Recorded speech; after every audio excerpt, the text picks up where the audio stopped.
അന്നേതോരു രാവിലെ നീലമഞ്ഞിൽ വിരിഞ്ഞ് കൺമുന്നിൽ മരിച്ചൂരേ.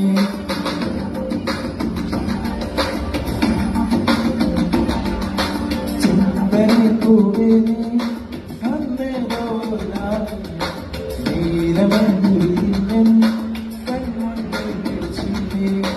അത്ഭുതം മടങ്ങാതെന്നു അങ്ങനെ നിശബ്ദം നിൽക്കവേ എങ്ങുപോശം നൽകിനേ നിൽക്കായെന്നെയോ തിരങ്ങൾ കാതുമോ വെല്ലുവാൻ പിന്മണിച്ചന്തം അതേതോ മായയോ നിൽക്കുന്നു തിരങ്ങൾ കാതു